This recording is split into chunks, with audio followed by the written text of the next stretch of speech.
रोजाना गरीबों को भोजन करवाती थी। उस दिन महाराज बीमार पड़े हुए थे, क्योंकि पुत्र मोह के कारण वो बहुत ही चिंता में थे।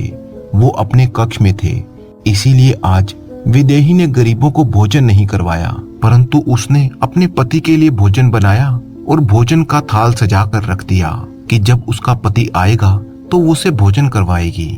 क्योंकि उसका पति अपने पिता के पास बैठा हुआ था, उसकी सेवा कर रहा था। इधर वो बूढ़ा आदमी महल के द्वार पर आ गया। उसे देखकर राजकुमार की पत्नी वैदेही को उस बूढ़े आदमी पर दया आ गई। बूढ़े आदमी ने उसकी तरफ देखा और कहने लगा, बेटी, यदि मुझे इस समय कुछ भोजन मिल जाए तो तुम्हारा बड़ा ही उपकार होगा।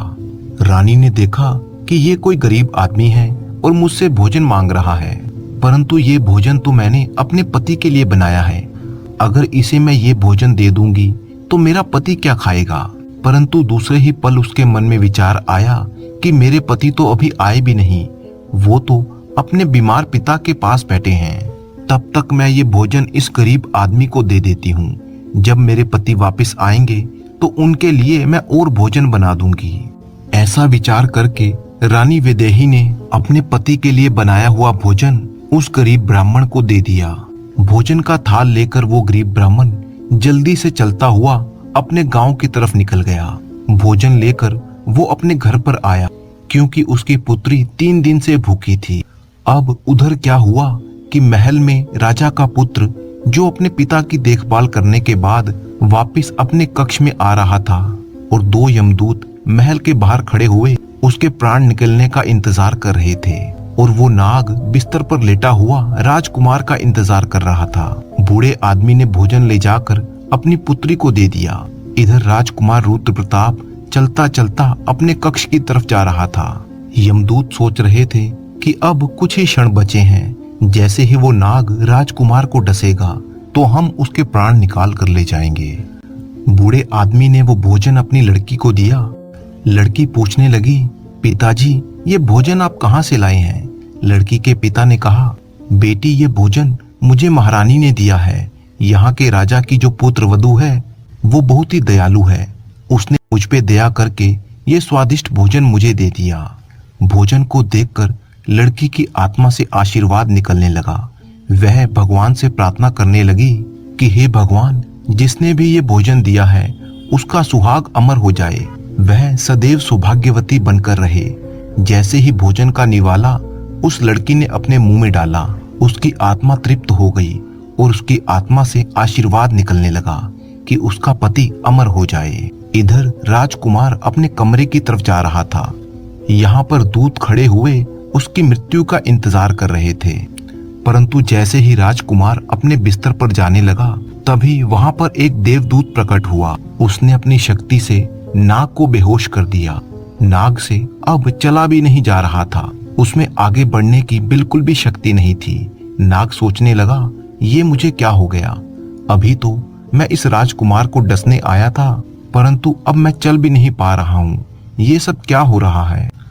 असल में ये सब उस आशीर्वाद का प्रभाव था जो उस भूखी लड़की ने दिया था, जिसके कारण एक देवदूत वहां पर आकर खड़ा हो गया। इसके बाद वो देवदूत उन यमदूतों से कहने लगा कि तुम इस राजकुमार के प्राण नहीं ले जा सकते। वो कहने लगा, जब किसी का श्राप लग सकता है तो आशीर्वाद भी लग सकता है। राजकुमार और नाग के बीच में आशीर्वाद के रूप में वो देवदूत आकर खड़ा हो गया।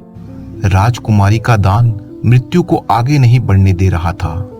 यमदूत देवदूत से कहने लगे, तुम यहाँ से लौट जाओ और हमें हमारा काम करने दो, हम इसके प्राण लेकर जाएंगे। देवदूत कहने लगा, नहीं, ऐसा कभी नहीं होगा। मेरे रहते हुए ये बिल्कुल नहीं हो सकता, क्योंकि मुझे स्वयं भगवान भोलेनाथ ने भेजा है। अब उन दोनों में बहस होनी आरंभ हो गई।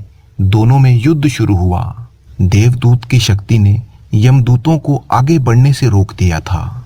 यमदूत हार मान गए और वापस यमलोक को गए। दूतों ने जाकर यमराज से कहा कि महाराज, हम उसके प्राण नहीं ले पाए। यमराज कहने लगे, ये कैसी विडंबना है, तुम लोग खाली हाथ क्यों वापस लौट आए? तब यमदूत कहने लगे, स्वामी, उसके प्राणों को लेने के लिए हम गए थे, लेकिन बीच में एक देवदूत आकर खड़ा हो गया और उसके सामने हमारा कोई जोर नहीं चल पाया। यमराज कहने लगा, ऐसी कौन सी बड़ी ताकत है जो मृत्यु के मार्ग में रोड़ा बन रही है? यमदूतों ने बताया, स्वामी, एक तो उसके दान की शक्ति और आशीर्वाद की शक्ति, जिसने देवदूत को और भी शक्तिशाली बना दिया है। यमराज कहने लगे, तुम लोग रहने दो, लगता है मुझे ही उसके प्राण लेने के लिए धरती लोक पर जाना पड़ेगा। और फिर यमराज स्वयं धरती लोक की तरफ चल दिए और राजा के महल में प्रकट हुए। यमराज देवदूत से कहने लगे, तुम नहीं जानते कि विधि के विधान के अनुसार इसकी आयु पूर्ण हो चुकी है और मैं इसके प्राण लेने के लिए आया हूँ। तब देवदूत कहने लगा, आप मुझे बताइए कि क्या श्राप नहीं लगता? श्राप तो ब्रह्मा जी और विष्णु जी को भी झेलने पड़े थे।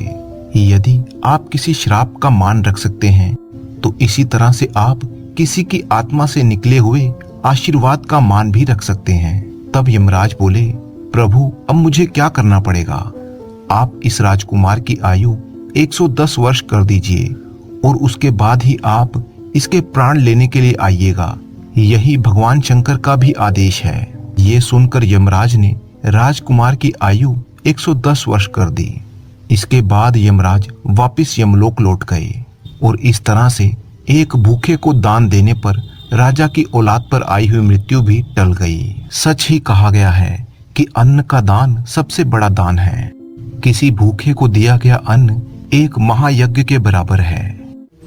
महाराज सुमेर सेन का बेटा पृथ्वी, उनके मंत्री का बेटा विक्रम और कोतवाल का बेटा आनंद, तीनों में बहुत ही गहरी दोस्ती थी। वो अक्सर अपना वक्त एक ही साथ गुजारते थे। एक दिन की बात है, तीनों दोस्त एक कमरे में शतरंज खेल रहे थे।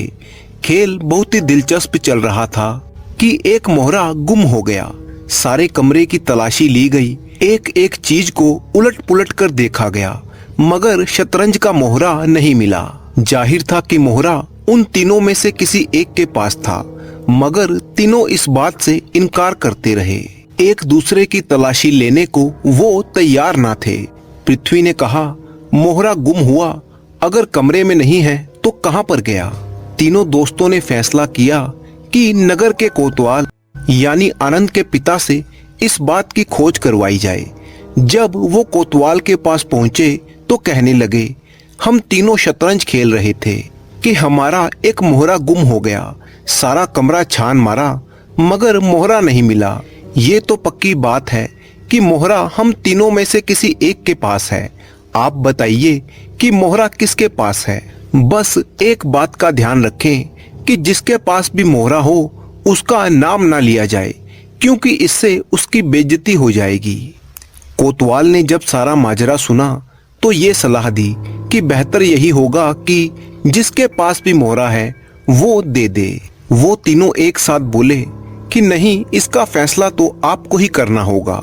कोतवाल ने जान लिया कि इस बात का फैसला करना बड़ी ही टेढ़ी खीर है, इसीलिए उसने समय ना होने का बहाना बनाया और कहा कि वो तीनों मंत्री से इस बात का फैसला करवा लें। मंत्री के पास जाकर उन तीनों ने अपना किस्सा कह सुनाया। मंत्री समझ गया कि तीनों का ये मामला बड़ा ही पेचीदा है, इसीलिए उसने उन तीनों को महाराज सुमेर सेन के पास जाने की सलाह दी और कहा कि ये उसके अलावा किसी और के बस की बात नहीं है। वो तीनों राजमहल में पहुंच गए और महाराज के पास जाकर अपनी सारी बात कह सुनाई। बात सुनकर राजा ने कहा, ये कौन सी बड़ी बात है? तुम में से जिसने भी मोहरा लिया है वो सामने रख दे, मेरे पास इन बेकार बातों के लिए समय नहीं है। तीनों के कहने पर राजा ने अपने न्याय अधिकारी को आदेश दिया कि वो तीनों का फैसला करे। इसीलिए न्याय अधिकारी ने तीनों दोस्तों को अपने घर पर बुला लिया। न्याय अधिकारी तीनों की बात सुनकर बड़ा ही सोच में पड़ गया। तभी उसकी बेटी कमरे में दाखिल हुई।